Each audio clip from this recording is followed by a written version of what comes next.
ఆ మరుసటి రోజే ద్రోణాచార్యుడు వారి శిష్యులందరినీ ఒక చోట సమావేశం చేసి వారి వైపు చూస్తూ, రాకుమారులారా, మీ విద్యాభ్యాసం పూర్తయింది. నేను మీ అందరికి అపార జ్ఞానాన్ని మరియు అస్త్రశస్త్రాల్ని ఇచ్చి ఈ విశ్వంలోనే గొప్ప వీరులుగా తీర్చిదిద్దాను. కానీ గురుదక్షిణ చెల్లించకుండా నేర్పిన విద్య సంపూర్ణం కాదు అని అన్నాడు. అది విన్న రాకుమారులందరూ గురువుకి నమస్కరించి, మీ కోరిక ఏంటో చెప్పండి గురుదేవా, మేము తీరుస్తాం అని అన్నారు. అది విన్న ద్రోణుడికి గతంలో తనను ద్రుపదుడు అవమానించిన విషయమైతే గుర్తొస్తుంది. ఇక వెంటనే ద్రోణుడు తను కూర్చున్న ఆసనం మీద నుంచి పైకి లేసి నిప్పులు కక్కుతున్న కళ్ళతో ఇలా అంటాడు, రాకుమారులారా, ఐశ్వర్య మదంతో ద్రుపదుడు ఆనాడు ఎంతో పొగరుగా దుర్భాషలాడి అవమానించాడు. ఆ పాంచాలాధీశుడి యొక్క అహాన్ని అణచి బంధించి నా దగ్గరకు తీసుకురండి అని చెప్తాడు. అదే మీరు నాకు ఇస్తున్న గురుదక్షిణ అని ద్రోణుడు అంటాడు. ద్రోణుడు ఇచ్చిన ఆజ్ఞతో ఒక్క క్షణం కూడా ఆలోచించకుండా పాండవులు మరియు కౌరవులు వారి శస్త్రాస్త్రాలను చేతపట్టి దిక్కులు పగిలిపోయేలాగా గర్జించి ఈ క్షణమే ఆ పాంచాలాధీశుడి యొక్క రాజ్యంలోకి చేరి అతన్ని బంధించి గురుదేవుల యొక్క కాళ్ళకాడ పడేస్తాం అని బయలుదేరుతారు. అయితే ముందుగా కౌరవులు వారి రథాలను అధిష్ఠించి వారి అస్త్రశస్త్రాలను చేతపట్టి వారి గజముఖ సైన్యాన్ని వెంట పెట్టుకుని అసంఖ్యాకరమైన సైన్యంతో పాంచాల రాజ్యం మీదకైతే దండెత్తుతారు. అయితే ఇక్కడ ఇంకో విషయం జరుగుతుంది. ఈ సమయంలోనే కర్ణుడు కూడా పరశురాముడి దగ్గరికి విద్యాభ్యాసానికి వెళ్తాడు. కాబట్టి ఈ సమయంలో కౌరవులతో పాటు కర్ణుడు వారి దగ్గర ఉండడు. అంతేకాని కర్ణుణ్ణి టీవీ సీరియల్లో చూపించినట్లుగా ఈ యుద్ధానికి వెళ్లొద్దు అని ద్రోణాచార్యుడు ఎక్కడా ఆపినట్లయితే దాఖలైతే లేవు. కాబట్టి సీరియల్స్ ని చాలా తక్కువ నమ్మండి. అలాగే కమెంట్ బాక్స్ లో కర్ణుడు ఒకవేళ ఈ యుద్ధం చేసుంటే ఎలా ఉండేదో కూడా పెట్టండి. ఇక ఇంకోవైపు పాండవులందరూ కూడా ద్రోణుడి రథాన్ని అనుసరించి పాంచాల రాజ్యం వైపు వెళ్తున్నారు. ఇంతలో అర్జునుడు తన రథాన్ని కొంచెం ముందుకి పోనిచ్చి ద్రోణాచార్యుడి దగ్గరికి వెళ్లి, గురుదేవ, కౌరవులందరూ కూడా వారి మహా సైన్యంతో పాంచాల రాజ్యంలోని మహా నగరానికైతే చేరుకుంటున్నారు. కానీ ద్రుపదుడు మీ బాల్య స్నేహితుడు. మీరు విద్య నేర్చిన చోటనే ఆ ద్రుపదుడు కూడా విద్యను అభ్యసించాడు. మహాపరాక్రమశాలి కౌరవులు వారి అల్పమైన భుజబలాలతో ఈ ధీరుణ్ణి వారు కట్టడి చేయగలరా అని అడిగాడు. అయితే ఇంతలో వారి రథాలు పాంచాల నగరానికైతే సమీపించాయి. అయితే ఇంకో వైపున గాంధారి పుత్రులైన కౌరవులు అక్కడ పాంచాల రాజ్య సైనికులతో అయితే యుద్ధం చేయడం అప్పటికే మొదలు పెట్టారు. ఓ వైపు దుర్యోధనుడు, దుశ్శాసనుడు, ఇంకోవైపు యూత్సుడు మరియు వికర్ణుడు పాంచాల సైన్యం మీదైతే విరుచుకుపడుతున్నారు. అయితే ఇక్కడ జరిగిన ఈ విషయాన్నంతా కూడా ఆ సైనికులు పాంచాల రాజ్య నరేషుడైన ద్రుపదుడి దగ్గరికి వెళ్లి, మహారాజా, హస్తినాపుర యువరాజులు మహా సైన్యంతో మన పాంచాల రాజ్యం మీదకైతే దండెత్తి వచ్చారు అని చెప్తాడు. అప్పుడు ద్రుపదుడు ఎంతో కోపంతో తన సింహాసనంపై నుంచి పైకి లేసి, సేనాధిపతి, మన సైన్యాన్ని సిద్ధం చేయండి. ఈ రోజు హస్తినాపురానికి పాంచాల పౌరుషాన్ని అయితే పరిచయం చేద్దాం అని అంటాడు. ఇక తన దగ్గర ఉన్న అశ్వ గజ దళాలతో తన పెద్ద సైన్యాన్ని వెంట పెట్టుకుని యుద్ధ భూమిలోకి అడుగుపెట్టి ద్రుపదుడు తన పౌరుష పరాక్రమాలను అయితే బయట పెట్టడం మొదలు పెట్టాడు. ఇక కౌరవ సైనికులందరినీ కూడా తునాతునకలు చేయడం కూడా మొదలు పెట్టాడు. రాళ్లపై పడుతున్న వర్షపు చినుకుల్లాగా తన బాణాలతో కౌరవ సైనికులనైతే అతలాకుతలం చేస్తున్నాడు ద్రుపదుడు. మరోవైపు పాంచాల సైనికులు కత్తిడాలు పట్టుకొని యుద్ధ భూమిలో కౌరవులతో వీరోచితమైన యుద్ధమైతే చేస్తున్నారు. దానికి ఏమాత్రం తీసిపోకుండా కౌరవులు వారి అస్త్రాలను నిర్వీర్యం చేస్తూ ఎన్నో నిషిద్ధమైన అస్త్రాలను, వేటైన బాణాలను కుప్పలు తెప్పలుగా సంధిస్తున్నారు. ఇక దానితో ద్రుపదుడు ఇక నిరీక్షించి లాభం లేదని చెప్పి ఎంతో భయంకరమైన అస్త్రాలను ఉపయోగించి దుర్యోధన, దుశ్శాసన, వికర్ణుల యొక్క ధనస్సులను విరిచేశాడు. ఇక వాడైన బాణాలతో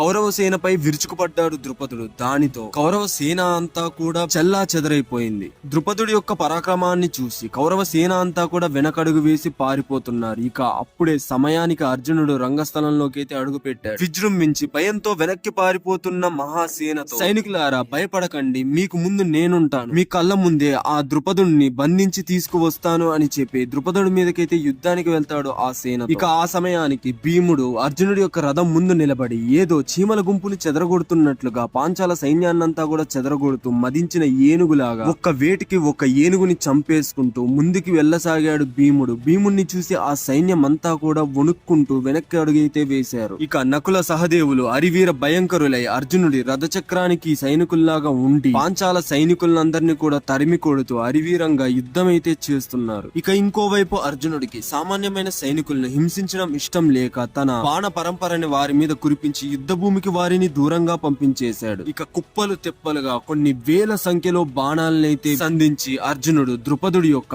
అశ్వ గజ దళాలనైతే నాశనం చేస్తున్నాడు. ఇక అర్జునుడు తన దివ్యాస్త్రాలను ఉపయోగించి ద్రుపదుడి చుట్టూ తనకి సెక్యూరిటీగా ఉన్న సైన్యాధిపతులను మరియు మహావీరులందరినీ కూడా వేటికొక తలలాగా నరుక్కుంటూ పోయాడు. ఇక ద్రుపదుడి సోదరుడైన సత్యజితుడు అడ్డుగా ఉన్న సైన్యాన్ని దాటుకు వచ్చి ముందుకు వచ్చి 100 పదునైన బాణాలను ఒక్కసారిగా అర్జునుడి శరీరం మీదకైతే వదిలాడు. ఇక అర్జునుడు ఒకేసారి ఆ బాణాలన్నిటిని మధ్యలోనే నిర్వీర్యం చేసి తన ఒక బాణాన్ని అయితే డైరెక్ట్ గా సత్యజితుడి మీదకైతే వదిలాడు. ఆ వెళ్లిన బాణం సత్యజితుడి యొక్క ధనస్సునైతే విరిచేసింది. ఇక ద్రుపదుడు ఉపేక్షించి లాభం లేదని చెప్పి అర్జునుడి మీదకి కొదమ సింహం లాగైతే విజృంభణ చేశాడు. తన ధనస్సుని ఒక చక్రంలాగా తిప్పుతూ శత్రువుల మీదకైతే విజృంభణకి దిగాడు ద్రుపదుడు. ద్రుపదుడికి మరియు అర్జునుడికి జరుగుతున్న ఆ సంగ్రామాన్ని సైనికులందరూ కూడా నిశ్చేష్టులై చూస్తున్నారు. ఇంతలో ద్రుపదుడు ఒక భయంకరమైన అస్త్రాన్ని వాడి అర్జునుడి యొక్క ధనస్సుని 2 ముక్కలుగా చేసి దిక్కులు బీతిల్లేలాగా మర్జన చేశాడు. కానీ దానికి అర్జునుడు